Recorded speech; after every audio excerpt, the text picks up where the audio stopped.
The road to dark matter this year has a few changes along the way, but frankly, the first step of gold may be the most surprising of earnable content. Like, surprisingly easy, which sounds crazy given the last few years and reliance on ranking weapons up, but you can get gold on just about every weapon well before you hit max level on whatever weapon you're looking to work towards it with. So today, having grabbed a handful of weapons as of when this footage was recorded, and by the time this goes live, probably having diamond on at least one classification of weapons already, I wanted to share with you a bit of a look of what I've learned along the way so far from my camo grinding journey so that it can help you out and make your life a bit easier in the process, giving you a straight line A to B on how to best get that first step to dark matter out of the way. Drop your thoughts as we go along, drop a like if you enjoyed the video or find it at all insightful, and make sure to subscribe to stay up to date with all things Black Ops 6 as we're only just getting started with the content at hand here. Chasing down 600,000 subscribers, truly can't thank you guys enough for the support as of lately, so if you'd like to join the community, I'd love to have you. But anyways, let's get into it. So the system at hand for Black Ops 6 this year includes military challenges, special camos, and then mastery camos.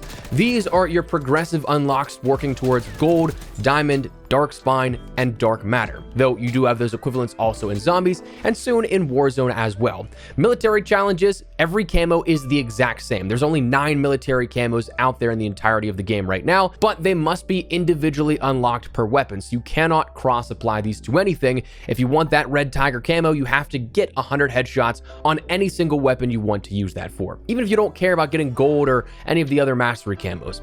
Special camos, these are 2 unique camos to the weapons with specialized challenges for the weapon at hand, which can be cross-applied to any other weapon in the game, or it should be. As of recording this, it is bugged, but that'll get fixed out. Though the interesting part about this whole marketing of special camos, they made it sound like these are all entirely unique. There's actually only a handful of challenges spread out across all 33 weapons, but we'll get to that in a second. And then of course, mastery camos start with gold, challenges associated with each tier. Straight up on paper, this is a very easy grind, but it's just very tedious. The beautiful part, of course, is that you don't have to rank up weapons to start this grind. You can start this from level 1. As mentioned, I've got half a dozen to maybe, again, depending on when this video is published, like 10 to 12 weapons gold, and not a single one of them is max ranked. The bulk of this tedious nature is, of course, headshots, taking maybe like 6 to 12 games or so on a healthy pace for headshots per match. Specials, I tend to get done in a match or two, and then gold, honestly, very easy. But that first step, how do you get headshots consistently? In practice, this is as simple as, well, aim higher, aim for their head. Easy to say, but also maybe not as easy to do for some players.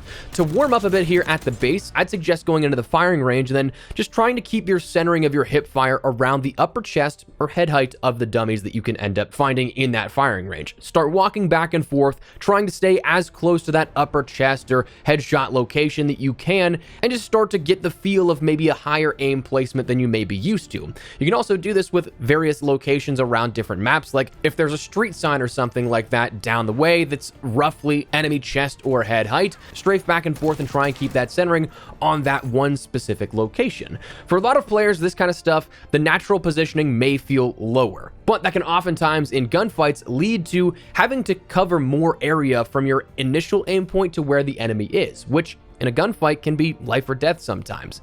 So getting the hang of having that positioning adjusted, having that field of view maybe a little higher than you're used to, and then starting to transition to ADS to trying to snap to chest or headshots as you go along in practice, it goes a long way. While it can be beneficial for doing that only on the head locations, I don't know that I'd necessarily just say, hey, practice only with trying to aim for the head, because in gunfights, recoil, player movement, flinch, and other elements will come into play that you could easily just overshoot the enemy at that point and miss their head entirely. So I'd say upper chest and head is a good place to start that. And so when you put this into gameplay, for some, this can play at normal high-speed action. Others, you might need to slow your game down a bit. The suggestions for getting headshots consistently in an actual in-game manner boil down to preference of play, really. If you like core versus hardcore, if you like faster or maybe slower paced action. Both of which, either core or hardcore, I would recommend playing face-off mosh pit to grind out these challenges.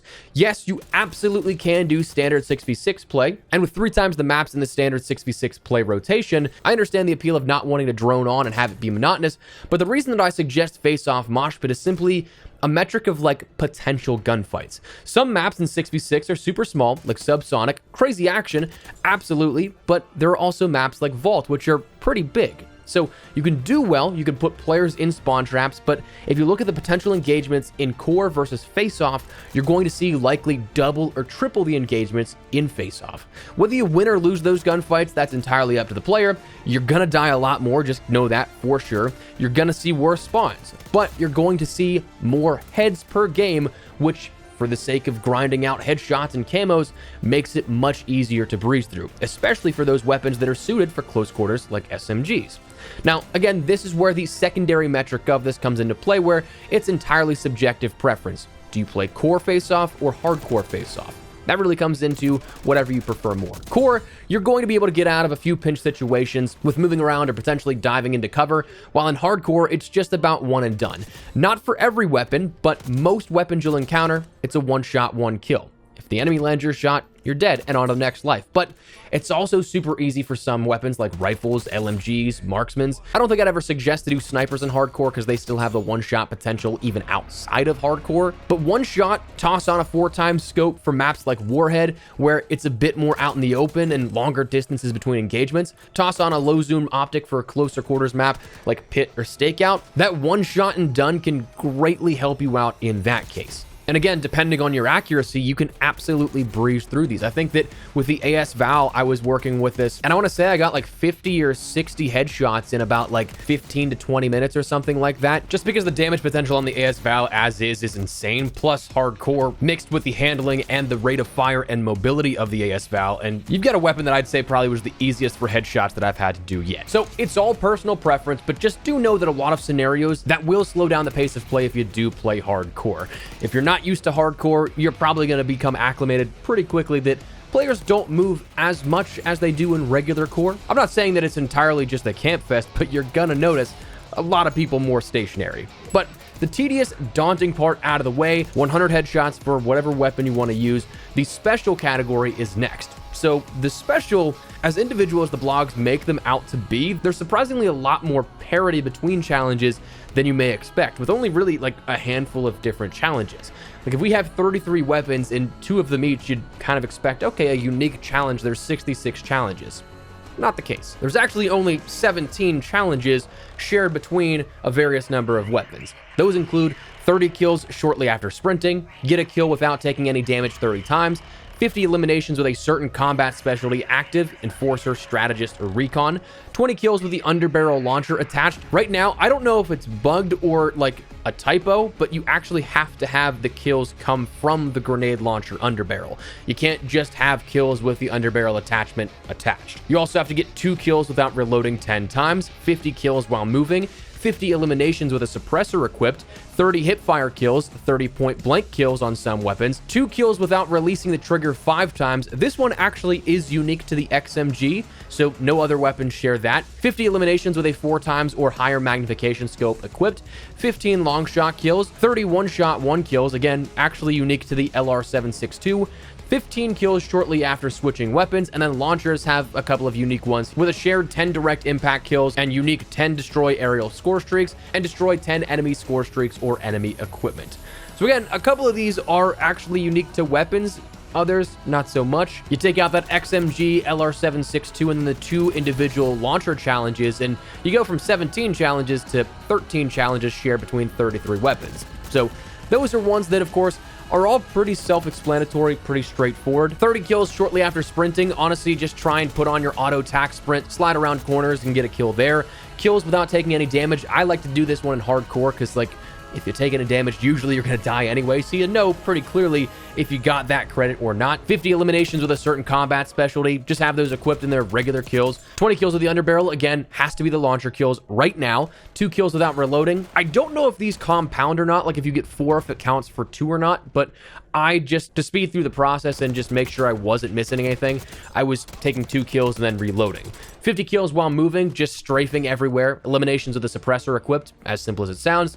Hipfire, just kit out your weapon builds for hipfire. 30 point blank kills, I would very much so recommend hardcore face-off with this and then try and lobby surf for stakeout. You can end up getting a ton of point blank kills in that map, but frankly, Pit's pretty good for that as well. 2 kills without releasing the trigger 5 times on the XMG. Honestly, I think this this is probably going to be one that is best suited for hardcore face-off on stakeout, just because that long hallway right off spawn is one of those places everybody gravitates towards, so you're probably going to be able to get that very easily. Nice part, it's only 5 times this year as well, as opposed to prior years. 50 eliminations of the 4 times or higher magnification scope. I'd honestly just do 4 times. That's probably the easiest and best suited for most maps. Long shot kills, admittedly, I'm still trying to nail down the distances at which those are calculated for the categories that are associated with. For the sniper, I'd say honestly try and go for some of those longer lines of sight on 6v6 maps, not face-off. So things like Vault or Vorkuta have some longer lines of sight that a sniper can be pretty solid for. 31 shot, 1 kills, unique to the LR762. Again, that can really just be any map. And 15 kills shortly after switching weapons. There's a little bit of a grace period here, again, trying to nail down the exact specific number. But if you're weapon swapping or swapping to a melee, you'll be able to get that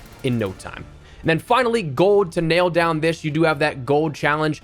It is all one challenge across all weapons except for the launchers. 10 double or more kills, so 2, 3, 4. So long as you get that double kill medal, you are good to go. Obviously, it has to then refresh, so it's something that if you're in the thick of it and you're like, I could get an ultra kill, I could get a chain killer here, it doesn't really credit you towards anything more than just that one. So you want to kind of pace yourself a little bit here with this. Again, I find just face-off to be so easy with this. Same thing with hardcore face-off, just because one and done. And then the launchers have these specific get 3 kills or destructions in a single game 10 times. That is very easy. Again, if you've just been doing launcher kills here for this, you'll know that if you have kills also included in that challenge, it's really not tough at all. The diamond challenge might be where you start to see a little bit of difficulty and a little bit of luck for people calling in streaks that you have to destroy. But that is how to get gold as efficiently as possible, and some of the tips I've learned along the way from getting a ton of mine already gold. So let me know your thoughts down below. What do you guys think of the gold camo, the dark matter grind here? Are you going for any of these in particular? Or do you just want to get some weapon camos and kind of call it at that? Not really have to go on any tedious grind. Let me know your thoughts. But if you enjoyed the video, you found it at all insightful, do me a favor, drop a like on it. Of course, if you are new to the channel, make sure you subscribe so you don't miss a single thing regarding all things Black Ops 6. We are only just getting started with a ton of guides, tutorials, tips and tricks, all that kind of stuff coming, along with the best coverage for news, updates, and more. So I'd love to have you in the community. But for now, thanks so much for watching. My name is Espresso. I'll see you later. Take care and peace.